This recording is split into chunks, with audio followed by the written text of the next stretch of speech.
All right, today we are looking at percent of change, or percent increase, or percent decrease. Okay, all of those are the same thing and you find them the same way. So percent of change is the ratio of the amount of change to the original amount. So let's say that a pair of shoes was $60, now it is $40. Okay, percent of change is finding what percent it was that decreased.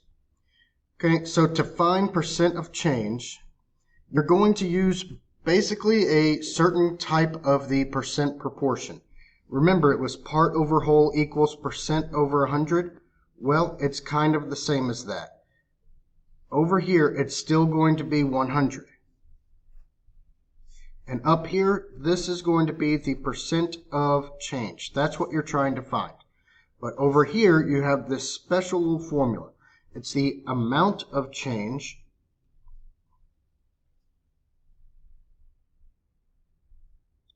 over the original amount. So this is your formula right here. This is what you're going to use every single time on one of these problems. And you can use this whenever it is decreasing or whenever it is increasing. Doesn't matter which one, you're going to use that same formula. Okay, so here are the rules, or the steps. First, you want to label the new amount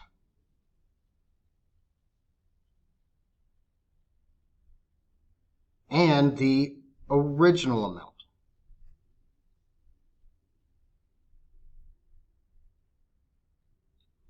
Okay, it's important that you know which one is which because one of them is going to be in the proportion and the other is not.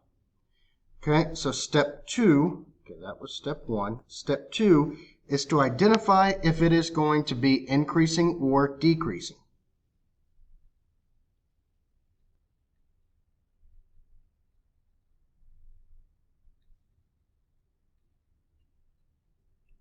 Now, like I said, it really doesn't matter if it is increasing or decreasing. You're still going to do the problem the same way. It's just good to know at the end, whenever you're writing your answer, if it was a certain percent increase or a certain percent decrease. All right, step 3 is to find the amount of change. This is a very important part. Sometimes people don't do this and they end up getting the wrong answer. So you have to subtract the smaller amount from the larger amount.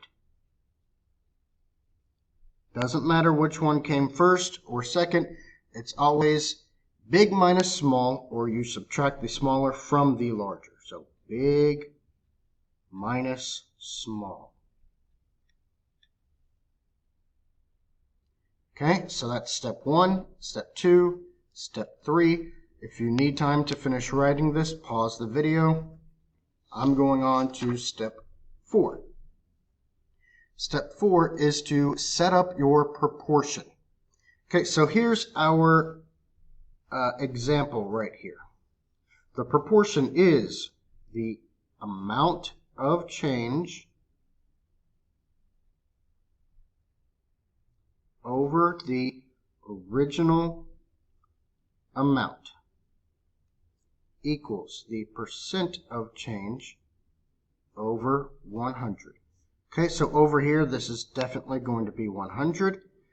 Okay, the percent of change is what I'm trying to find, so that's my x. Right here is the amount of change. To find the amount of change, I need to subtract these two numbers.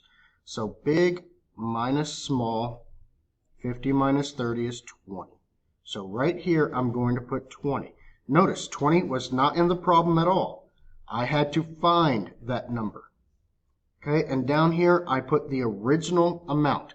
So one of these numbers is going to be in there. The way you find the original amount is looking for this word from. Okay, sometimes that's not in there, and then you have to figure it out a different way. But if you ever see from to, you know that whatever it was from is the original amount. That's where it started. So 30 is my original amount.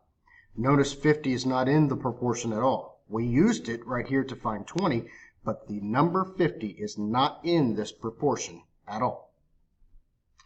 Okay, so step 5 is to solve the problem. So I have this proportion. I'm going to rewrite it over here so that I can solve x over 100. Okay, I can simplify. They both end in a 0, so I can cancel those out, and now I just have 2 over 3 equals x over 100, and I'm going to cross multiply.